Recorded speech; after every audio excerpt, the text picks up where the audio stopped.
Olá, gente, tudo bem? Estamos aqui mais essa semana para gravar o Arquipapo. Eu sou a Renata, eu tô aqui com o Kazu. Olá. E com o Gabriel. Presente. E essa semana a gente vai falar sobre o Arquigram. Puta, eu estudei o Instagram.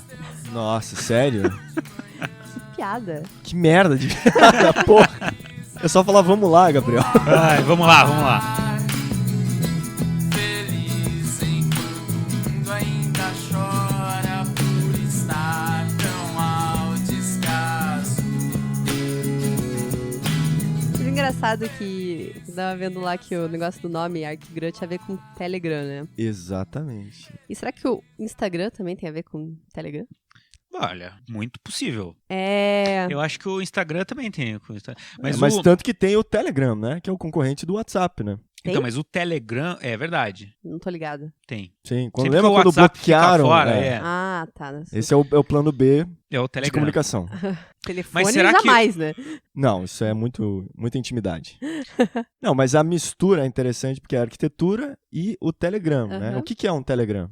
Um telegrama. Um telegrama. Comunicação rápida Exatamente. e objetiva. Objetiva, ou seja, você pagava por palavras, né? Você Não era dita isso? pro cara, né? Ou por letras até. É, daí, tipo, Você ligava pro cara, ditava o texto e ele escrevia e mandava Legal. lá. não sei, E- nunca mandei um telegrama. E sabe o que é engraçado? Porque até hoje existe um serviço nos Correios brasileiros Sim. que entrega o telegrama. Então, minha Sim, mãe hoje a falou ma- que recebeu um telegrama. Ela falou, porra, que ela recebeu um e-mail lá falando que ela tinha sido contemplada, um negócio lá. E ela falou, eles me falaram que vão mandar um telegrama. Eu falei, caralho, Nossa. telegrama, ninguém mais sabia que existia. Mas até fazendo a pesquisa por Arquigram, desculpa, mas eu vou falar isso, que eu tava pesquisando o telegrama, né? Pesquisando sobre as origens e tal. E Me descobri manda que faz... telegrama. Exatamente, faz cara. parte da música popular brasileira. Né? Então eu vou te fazer uma pergunta aqui, Gabriel, entre a pílula azul e a vermelha, não é? Perfeito. é. O Neo, do Matrix. Tá, eu não peguei a referência, mas Vamos lá, agora você explicou. quer...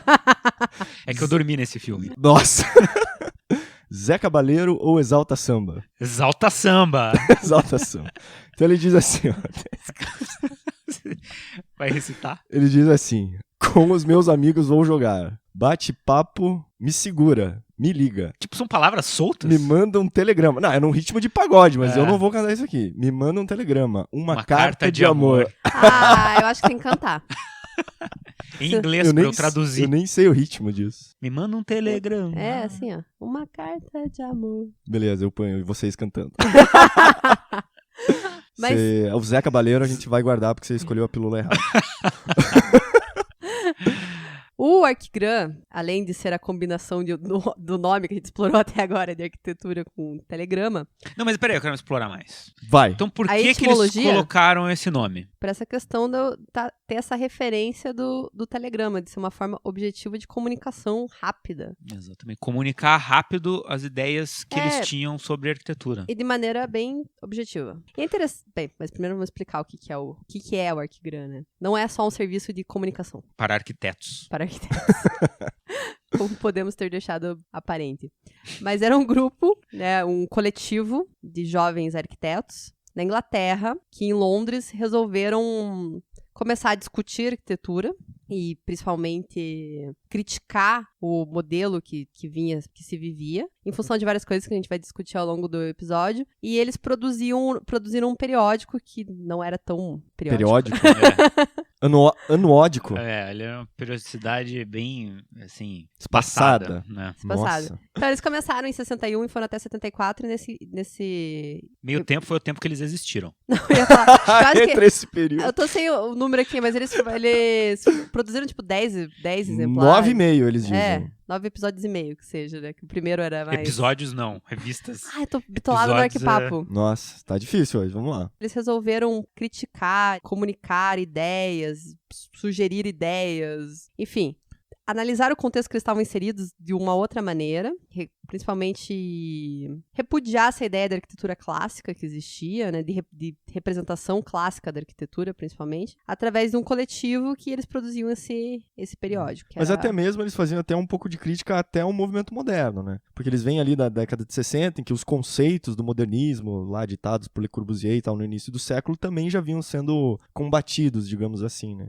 Historicamente, os movimentos artísticos, eles estão sempre criticando o Tão anterior, né? Tô Sempre sempre falando brigando. mal do que veio antes. Essa aqui é a onda. Essa- É assim que se brinca. assim. Mas e o mundo que eles estavam ali como jovens, que eles tinham acabado de sair da faculdade, ou alguns ainda estavam na faculdade até, eles era um mundo muito diferente, né? No mundo pós-guerra, então com muita coisa mudando, tecnologia, e de certa forma a arquitetura para eles naquela época estava meio parada. Então o mundo estava passando por revoluções e o movimento arquitetônico estava meio tipo naquela mesma. E assim, a revista, ela era muito gráfica, né? E ela mesclava os projetos com comentários de arquitetura e tudo isso com bastante imagem, bastante grafismo e tipo numa linguagem assim meio de colagens assim, né? Tipo, eles pegavam, eles têm muito da cultura pop dentro deles, né? Então eles pegavam colagens assim e colocavam em cima. Cara, às vezes até meio de gibi assim, né? Uma linguagem assim de gibi e tal, né? Então, nesse aspecto, inclusive, a forma de representar a arquitetura ficou muito diferente. Apesar de vários projetos serem mais conceituais, é uma forma muito diferente, que não se representava, né? A arquitetura era representada com planta, corte, elevação, perspectiva e basicamente isso, né? Só para dar um contexto geral, para quem nunca ouviu falar também do Arquigram, né? Porque basicamente eles começaram a explorar muito esses projetos futurísticos, ou high-techs, ou, digamos assim, até utópicos, né? Ideias muito malucas. Se a gente fizer um exercício de abstração, imaginar que as cidades podem, sei lá, andar, que as cidades podem voar, que elas podem ser embaixo da água, etc. Depois a gente explora cada um desses projetos, mas... Os anos 60 foram regados por muitas drogas. Substâncias novas. Novas descobertas. Todo mundo sabe disso, né? Mas, e aí, tanto nessa questão de divulgação da revista, assim, essa mistura entre fotografia, desenho artístico, desenho técnico, e eles tinham muito essa ideia de ser uma divulgação muito midiática, né? Sim. De aparecer, de se fazer ouvir, né? Que as pessoas, enfim, chamar a atenção dentro tanto do meio da arquitetura como, enfim, para a sociedade, né? Eles mesclaram a arquitetura com um produto de mídia, né? A revista, Exato. né? A televisão ainda era uma novidade, né? As comunicações estavam mais ágeis entre as pessoas. Então, a sociedade estava começando a se tornar midiática, né? Uhum. Então, acho que eles foram os primeiros arquitetos a realmente entrar nessa onda e surfar esta onda. Nossa, sério? Que ótimo. Pegar um jacaré. Bom, eu acho assim, só para citar quem eram esses personagens que a gente vai tratar, mas esse grupo que a Renata falou era composto por 6 arquitetos. 6 caras. Tá, o Peter Cook tinha 25 anos, o Warren Schalk, que tinha 34, era o mais velho. O Ron O que ele estava fazendo lá com a piazada? Bom, tudo bem. Sei lá, reprovou, quase jubilou, né? O Ron Aaron, de 31 anos, Dennis Crompton, de 26, o Michael Webb, de 24, e o David Green, de 24.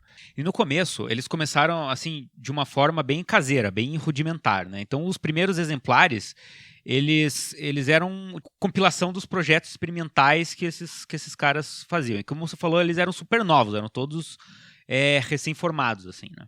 Então, o primeiro número, ele tinha o trabalho dos 3 membros mais jovens do grupo, que é o Cook, o Green e o Webb. Eles tinham, enfim, acabado de se formar, né, e estavam trabalhando em alguns escritórios de arquitetura lá de Londres. No segundo número, eles resolveram chamar os outros 3, o Heron, o Chalk e o Crompton. Uhum. E esses 3, na época, eles acho que já eram formados há algum tempo, porque eles eram funcionários lá do eles tinham Conselho de Londres. Essa vontade de chamar esse pessoal que era do conselho, alguma coisa, também para discutir o que era feito na cidade, né? O Conselho de Londres era um departamento da prefeitura, né? Então eles trabalhavam lá com as proposições de plano diretor, eles eram responsáveis por dar licença para obras, enfim, esse tipo de trabalho, assim. E daí foi só no segundo número da revista que entraram esses outros 3 que daí formaram o nosso sexteto, né? Nossa. E foi na época que eles lançaram a 3ª edição que daí os 6 eles começaram a trabalhar juntos em um outro escritório, que na verdade não era um escritório de arquitetura, era uma construtora. Então, todos os 6 começaram a trabalhar no departamento de arquitetura da Taylor Woodrow Construction, que hoje é uma empresa que ainda existe, é uma empresa quase centenária. Ela acho que foi fundada em 1921 e na época já era uma empresa bem conhecida. Tinha passado já a Segunda Guerra, onde muitas empresas quebraram, né? Eles tinham conseguido passar disso e estavam se... Eles estavam trabalhando todos no mesmo lugar. Daí eles começaram a trabalhar A todos no hora mesmo do lugar. cafezinho devia ser uma putaria. Não, e Só bate-papo. E uma curiosidade é que eles começaram a trabalhar por influência de um cara chamado Tel Crosby. Sabe quem é Tel Crosby? Não, Não. vamos lá. O Tel Crosby, ele é um dos fundadores do Pentagram. Lembram do Pentagram?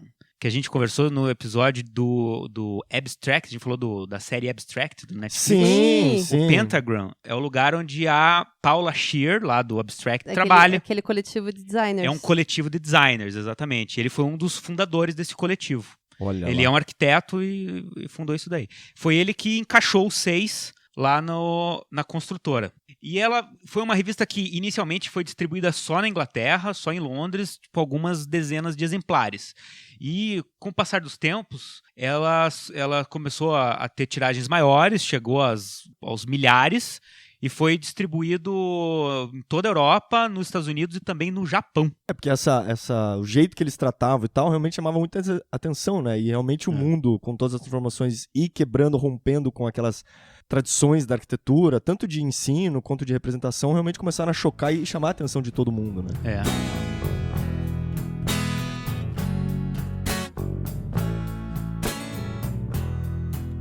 O grupo então surgiu ali no início dos anos 60. O mundo já tinha passado pela Segunda Guerra Mundial e a Segunda Guerra Mundial também ela acabou impulsionando vários setores da economia, né, de produção. E a Inglaterra, em especial, que é um berço da Revolução Industrial, né, tem um cenário importante, né, no mundo nessa época. Então, mecanização, produção fordista, tudo isso está muito vivo quando esse movimento surge. E até porque os países, digamos assim, que hoje são os países de primeiro mundo, também é quando eles começam a se reerguer, né, em termos econômicos. Então, passado a guerra, aqueles países também começam a se fortalecer, né. Há um boom de avanços tecnológicos, né. E, assim, se tratando principalmente da questão da Guerra Fria, né, que estava rolando, enfim, o mundo todo polarizado, etc. Assim, essa questão dos avanços tecnológicos, da corrida espacial, o medo de um conflito nuclear, né, Tem aquela tensão constante Estados Unidos ali, e né? Rússia. E ao mesmo tempo também as cidades também elas estão se tornando mais caóticas, né? Assim, o carro passa a ser cada vez mais popular, as cidades começam a ficar poluídas, né? Enfim, há uma transformação muito grande nas cidades e no tipo dos edifícios também, né? E na vida das pessoas, né? Aquilo que a gente estava comentando, você começar a ter muitos veículos de comunicação em massa, principalmente a TV, né? Então você cria uma cultura de massa que está chegando, tipo, formas de consumo, você está produzindo aquilo na cabeça das pessoas em massa. A década de 60 foi muito transformadora mesmo. A conquista espacial é uma coisa que deve ter mexido com o mundo inteiro, né? Porque, porra, antes Se é que eles chegaram lá, né? Acho que antes da década de 60, as experiências espaciais eram muito incipientes. E em 69 o homem pisou na Lua. E foi transmitido pela televisão. Todo mundo pôde ver. Né? Então, cara, é uma transformação muito grande em 10 anos, né? Pouco tempo. E eles tiveram muita influência. Se você for ver o design que eles usam nos projetos, tudo, eles tiveram muita influência das operações, das missões Apollo, de toda essa corrida espacial entre os americanos e os russos. Não, pra você ter ideia, né? Por exemplo, em 1957 é quando a Laika, né, a a cachorrinha. cachorrinha vai pro espaço, né? O primeiro ser terrestre, digamos assim, ir pro espaço. E em 61, que é o Ela volta? Voltaram com ela? Em 61, que o Yuri Gagarin, que é o russo, né, que vai pro espaço também. Então, o primeiro homem. Em 66, a União Soviética manda um robô pra Lua. E daí, em 69, que a gente falou, que daí o homem realmente pisa na Lua. Então, assim, é a década que tá toda essa transformação tecnológica e de avanço, né? Dessa corrida espacial, cada país querendo mostrar a sua potência. E, ao mesmo tempo, surgem muitos movimentos sociais, né? Essa questão dos movimentos da contracultura, da pop art, da geração beatnik. É uma série de movimentos que vão tentando quebrar... talvez trazer novas maneiras de pensar a sociedade, a vida, o mundo, a liberdade, etc. Sim. os Beatles, os Rolling Stones, né? Exato, The Who, tudo isso vai surgindo nessa época, né? Pô. E tudo isso na Inglaterra. Exatamente. Né, cara? A música Puta, era essa fervorosa. ilhazinha, cara, eu vou te contar, pra nascer gente que sabe cantar lá é fácil, cara. E uma coisa que você falou também da questão Da TV? da TV, por exemplo, porque os eletrodomésticos também, como a geladeira, liquidificador, fogão, essas coisas começam a se tornar muito populares, né? Então, assim, de ter a produção em massa e disso tá entrando em quase todos os lares. Então, quer dizer, é uma transformação muito importante. Só pra você ter uma ideia, lembra dos Jetsons? Sim. A série original é de 62 a 63. Caramba, olha aí. Então, Como eles imaginavam o futuro. como eles imaginavam o futuro, né?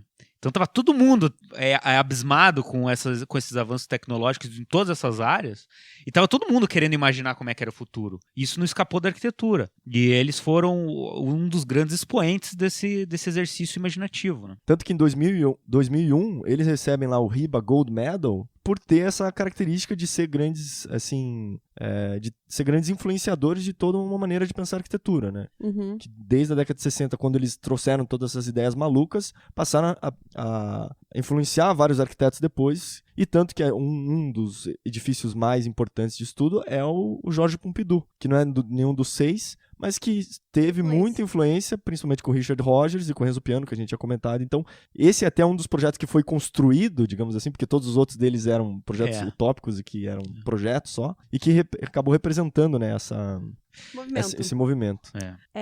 Mas entrando um pouco no que eles... Enfim, o Arquigran não teve nenhum projeto construído. O coletivo não teve nenhum projeto construído. Eles chegaram perto de ter um, mas acabou morrendo na curva. O de Mônaco? O de Mônaco, que foi um concurso que eles ganharam, né?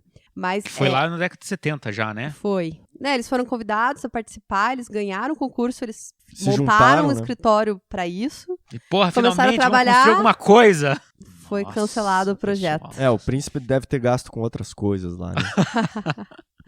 Mas o que eu ia falar aqui, enfim, eles nesses inúmeros projetos conceituais de questionamento que eles criaram, o primeiro maior deles é o Plug-in City, né? Que foi o Peter Cook que encabeçou esse projeto, que era um conceito de cidade completamente descartável. Que estava muito relacionado ao esse movimento que acontecia na época, né? Então, nessa cidade, pensa uma cidade como se fosse uma estrutura única, um prédio, mas ela tinha uma malha que seguravam vários módulos comerciais, rodovias de circulação, estacionamento de veículo e módulos residenciais. E cada uma dessas estruturas que tinha na cidade, elas tinham uma data prevista para serem trocadas.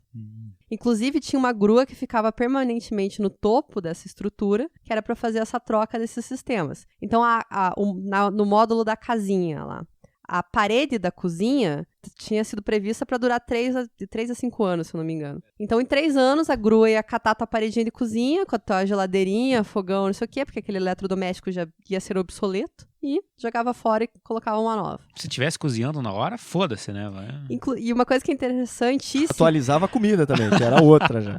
Que era esse raciocínio de troca, porque é tudo produção em massa, tá chegando coisa nova, chegando coisa nova. Tipo, chegou um driver novo do Windows, daí você, tem que instalar lá. E você fala Plug-in City, já tem uma conotação para essa área de informática hoje, né? Plug and Play, que faz muito sentido. Tem a parte de rodovias, que é um eixo lá da cidade dele, que é a parte de circulação, ruas, que ele previa que no futuro ia ser retirado e ia ser substituído por qual é a nova coisa. Porque novo modal. Os automóveis não iam ficar. Por exemplo, assim, essa questão da casa, eles até diziam assim, a localização da tua casa dentro daquela mega estrutura, né? Porque era uma malha gigantesca e tal.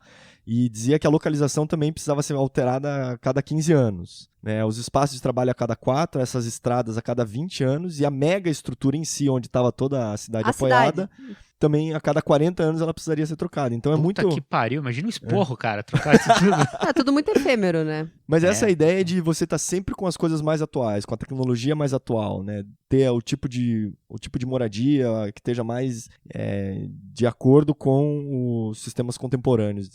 Tudo, né? Nossa moradia, jeito de circular, de comprar. As lojas também têm uma vida útil curta, lá, se não me engano, o comércio é 4 anos, um negócio assim. Então, tudo que ele previu foi uma uma janela de saturação.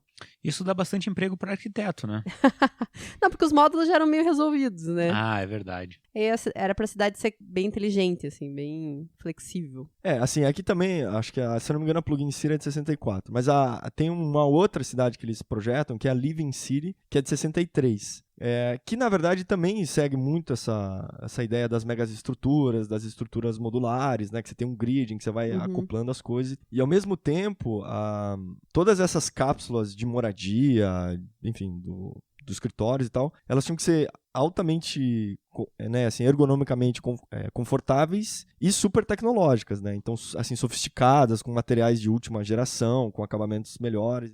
Eles já vão trabalhando isso, assim, né? E principalmente essa questão de mobilidade, né? Que a questão dos módulos e aí também você poder tirar e colocar quando quiser, etc. E as casinhas foram, na Plugin City, pelo menos, foram projetadas pelos arquitetos do grupo, né? Então, o Peter, ele encabeçou mais o conceito da cidade e os arquitetos foram conceituando, né, o que seriam essas cápsulas habitacionais tecnológicas que o Kazu falou. Não, e o que eu acho interessante, assim, é que eles propõem esse questionamento, assim, será que as cidades precisam ser fixas? Né? Será que os edifícios precisam ser fixos? Quer dizer, a vida está mudando de uma maneira tão veloz e rápida, será que a gente não pode pensar em diferentes modos de viver e tal? Então, todo esse questionamento que eles vão fazendo dentro de todo esse contexto histórico e avanços tecnológicos, eles parecem, de certa maneira, estar desenvolvendo muito esse amor pela tecnologia, né? Essa efemeridade do espaço também, eu acho. Depois eles entram naquela onda da arquitetura móvel também, de não só, né, ter aquelas casas que são trailers, também tá sempre mudando de lugar. Porque o mundo, eu acho que muda muito, o dinamismo é muito grande. Pode parecer muito que a tecnologia, que eles estão ali, esse amor à tecnologia e tal, quando na verdade, até vendo em entrevistas, eles comentam muito que essa questão de trazer também a individualidade do ser, né? De como que esse ser agora vai se relacionar com essa tecnologia e como é que ele pode, de certa maneira, personalizar ou escolher, ter a maior liberdade para escolher dentro daquilo que ele quer, o lugar que ele quer, a vida que ele quer levar. Então, esses conceitos do plugin, né, de clipar, de tirar, dá uma liberdade, uma opção de escolha para as pessoas que é muito interessante, dentro desses conceitos que estavam rolando na década de 60, de liberdades individuais, etc. E isso também promove um novo tipo de relação entre as pessoas, que eles tentaram muito desenvolver isso, que essas interações humanas, para eles, eram super importantes e não necessariamente só uma adoração às novas máquinas, tecnologias. Né? Isso, exatamente. Outro que eu achei bem interessante, que é esse dessa questão de ter flexibilidade de espaço, né? Eles projetam uma cápsula que, na verdade, ela tem um aspecto bem nave espacial descida na Lua, assim, que é uma cápsula de morar, que é uma casa, como se fosse uma casa trailer. E ela tem essa flexibilidade de você inserir ela numa unidade plug and play. Plug and play, não, desculpa, plugin. Da unidade plug and play, Ou ela tá em qualquer lugar na paisagem, né? Pode estar solta lá. E tudo que a casa precisaria para funcionar teria uma máquina, tipo, uma estrutura adicional para... Você acopla. Acopla e ela tá operando, todos os sistemas dela tá operando. Então, que se transforma numa máquina de morar, que é um termo que a gente quase não ouviu aí na arquitetura. Mas que é diferente no conceito. O nome teoria é esse, mas o conceito é outro. Completamente diferente, né? Exatamente. Esse projeto é o Living Pod Project, que era o estudo da cápsula que poderia ser um trailer ou tá dentro da unidade da cidade lá da Plugin. Eles também fizeram uma unidade habitacional mais menorzinha, que era com o conceito de ser mais compacto, né? Uma versão mais posso ir a qualquer lugar mesmo, assim. Que era o Cushco. Que essa versão, assim, ela poderia tanto ser acoplada num carro, ou você também poderia levar nas costas, né? Essa que era a ideia, você ter essa mobilidade. Dobrável, né? E a ideia é que ele pudesse ser transportada por qualquer pessoa, desmonta, monta e... Era como se fosse uma barraca high-tech, assim. E nessa pegada das coisas mudarem de lugar, eles também projetaram uma cidade que mudava de lugar, que era o Walking City. Imagina se esse troço se vira contra a humanidade. Tipo uma baratona espacial, assim. Uma baratona espacial. Que na verdade era um negócio gigantesco e com umas pernas telescópicas, né? E que ela poderia se mover e tal. Até o que me lembra, na verdade, uma capivara com várias pernas. Porque ela era gordinha, com umas patinhas fininhas. Assim. Se a capivara tivesse 8 patas... Então um aranhão, 8 patas. Então não lembro uma capivara. Não, mas é porque é gordona em cima, né? Porque a estrutura é grande. Mas aqui até o Ron Aaron cita que ele fala assim, a ideia era mudar de lugar, então imagine como se fosse a sede da ONU, uma coisa de uma capital do mundo, entendeu? E que essa cidade pudesse se mover conforme a necessidade, conforme os interesses do planeta e tal. Então é uma ideia muito fascinante, assim, né? Muito, assim, sei lá, desprendida de qualquer realidade, né? Bastante. Assim, tem vários, né? Eles fizeram também a Dream City, tiveram a City Mud, que é uma cidade que era meio que embaixo da terra, teve a Underwater City, que é a cidade embaixo da água. Assim, foram diversos projetos que eles foram desenvolvendo, se eu não me engano, no total, acho que são cerca de 900 projetos que os caras desenvolveram. Porra. Então é absurdo a Tinha quantidade. projetos paisagísticos também, né? Umas coisas assim. Sim, e aí eles faziam tanto esse questionamento de tipo de habitações, quanto também das cidades, né? O que era muito interessante também. Uma outra cidade que eles fizeram é a Instant City, que o projeto é de 68, e na verdade essa cidade eles queriam fazer com que essa cidade pudesse também se deslocar, e o Instant, né, o Instant, é essa ideia de produzir uma cidade instantânea, que é basicamente você pegar, o princípio ali era levar entretenimento para cidades menores, né, então aqueles eventos que só iriam para cidades grandes, para grandes metrópoles, que eles pudessem pegar esses eventos, pequenas informações de cultura e tal, e levar para outras localidades, assim. E elas eram presas em balões, não é? Isso, exatamente. Então era como se fosse um grande circo que pudesse ser transportado, né? E também tem outra que é o Drive-In Housing, né? Que é uma casa que também você poderia acoplar principalmente no teu carro. O carro é uma constante, né, nas questões dos É projetos. uma constante. Porque o carro na época era Claro. um negócio, né? Que é um pouco esse assim, você ter tudo ali o que você precisa, né? Você tem o transporte, você tem a moradia, enfim, tudo dentro que você pudesse transportar rapidamente para ir para morar em qualquer lugar, né?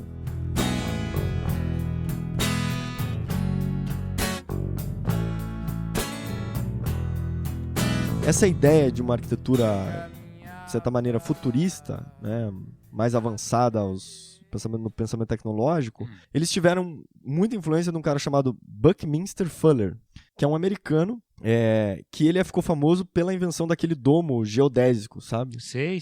Que é aquela bola estruturada, assim, né? Esse cara nasceu em 1895. E ele foi um cara cheio de ideias e inovações muito malucas, assim. Ele tinha essa ideia de construir habitações de baixo custo e também meios de transporte baratos, para tornar mais acessíveis, né? Então, assim, uma casa que é muito famosa dele, que é a casa Dymaxion, que é de 1927.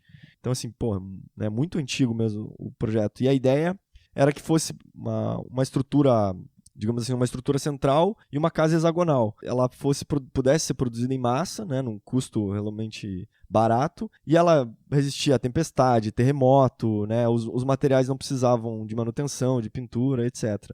Já era uma proposta de uma casa para ser produzida em escala, assim. E ele também desenvolve um carro que era como se fosse assim, uma Kombi de 3 rodas. Então, esse carro foi produzido depois aí, eu já vi esse carro por aí. Aquele que tombava, né? É. Você conseguia fazer curva.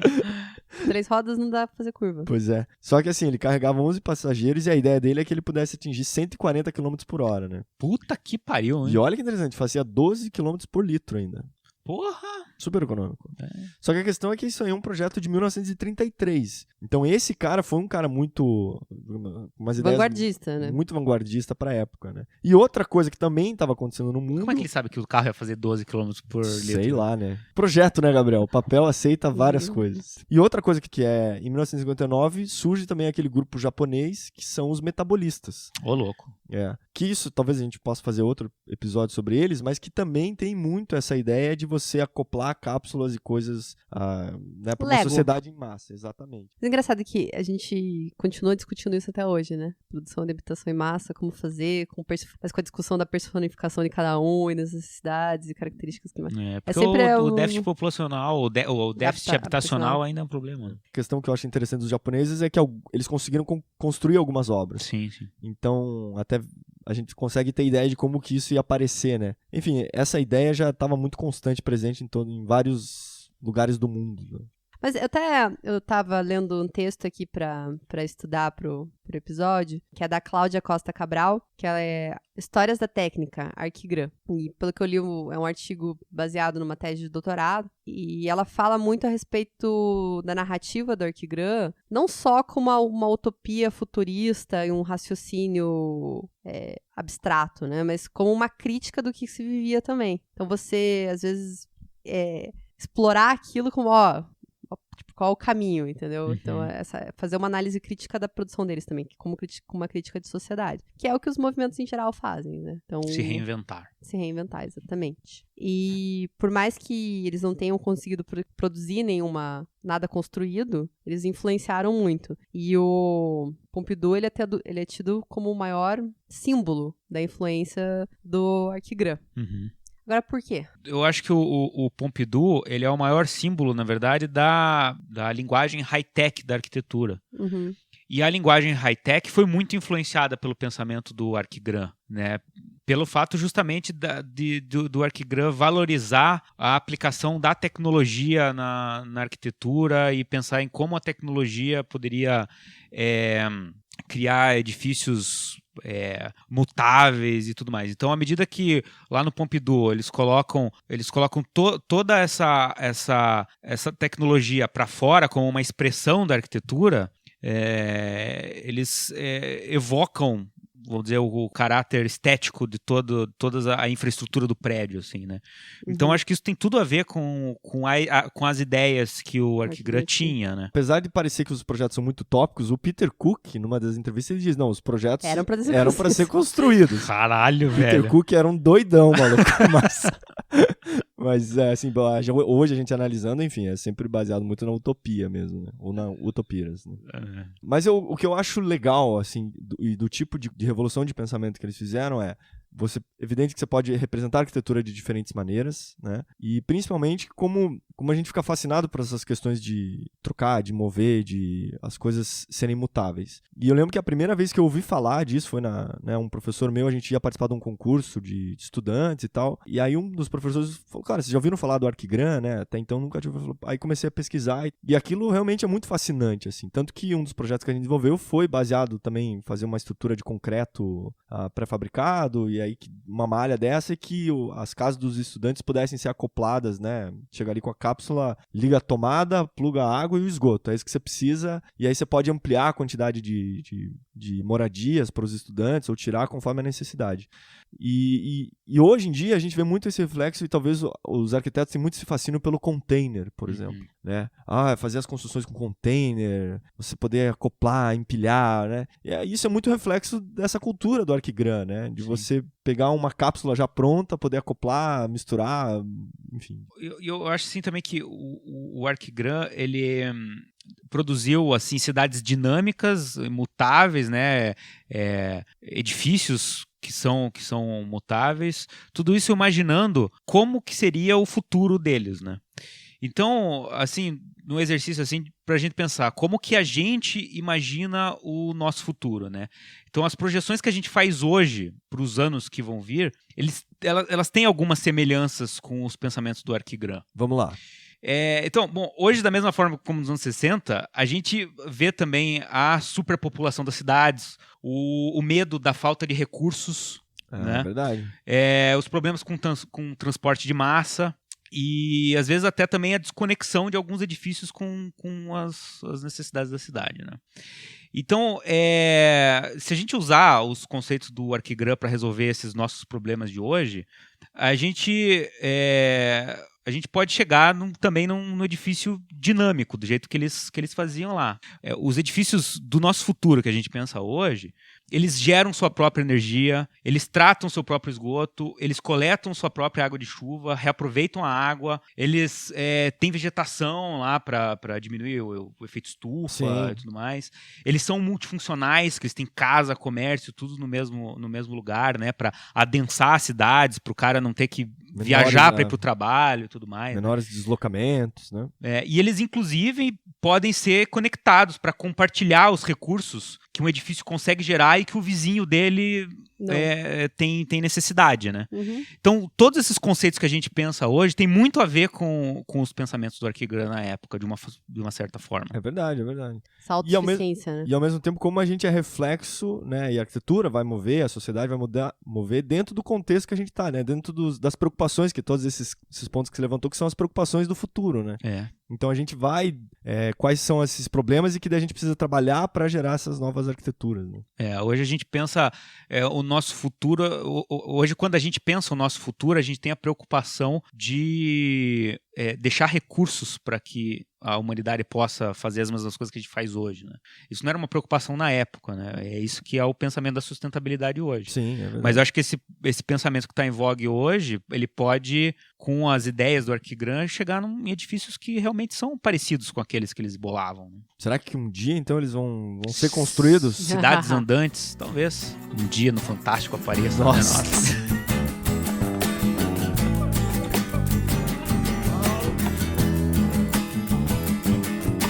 O engraçado desses 6 arquitetos é que eles não foram, digamos assim, arquitetos que projetaram muitas obras, né? Ou que construíram muitas obras. Eles projetaram muita coisa, mas eles não construíram, né? Apesar de ter esse início promissor, né? De muito jovem e causar polêmica na arquitetura. Mundialmente conhecido e tal. Então eram os garotos prodígio, né? Uhum. Assim, pelas histórias que a gente pesquisou e conseguiu dados, não foram muitas obras, mas eles foram personagens dentro das suas áreas, principalmente alguns deles foram professores, né? E lecionaram por alguns anos. O Warren Schalk, ele foi um consultor do laboratório de propulsão. Caralho! Da missão Apollo, da NASA, enfim, foi um cara que... Entrou nesse meio mesmo chamaram ele lá para participar disso, né? E ele, dentro do grupo, ele era o cara que, segundo dizem aqui, o cara mais crítico, assim, do grupo. Então, as dúvidas, as insatisfações, essa questão de querer questionar as coisas que eram banais e muito óbvias, assim. Então, ele era o cara mais crítico dos 6. O Peter Cook foi professor, escritor, né, assim, internacionalmente. Ele era o grande relações públicas do grupo. Era o cara que fazia as analogias muito rápidas, né, conseguia fazer essas conexões com as pessoas, se articular bem. O Dennis Crompton, que era o cara mais técnico, assim, era o cara que gostava dessa questão tecnológica, de infraestrutura. Era o nerdão. Basicamente era um nerdão. Então, assim, tudo que tinha a ver com máquina, com técnica, com sistemas e tal, era o que ele era fascinado, assim. O Dennis Green era o poeta do grupo, assim. Então era o cara que ficava contemplando. Diziam que ele era meio fatalista demais, às vezes. O Michael Webb, que depois de 17 anos conseguiu realmente se formar em arquitetura. Parabéns, não sabia? Não tinha se formado? Não, tinha 17 anos. Jubilou? E aí ele se mudou para os Estados Unidos em 65, mora hoje lá, e daí também dá aula na Cooper Union, né? Em Nova York. Em Nova York. Legal. O Ron Aaron, o que ele fez? Ele morreu já. Morreu. Ele morreu em 94. Então ele fez o Arquigram, tava no Arquigram e morreu. Fez o Arquigram até 73 e morreu em 94.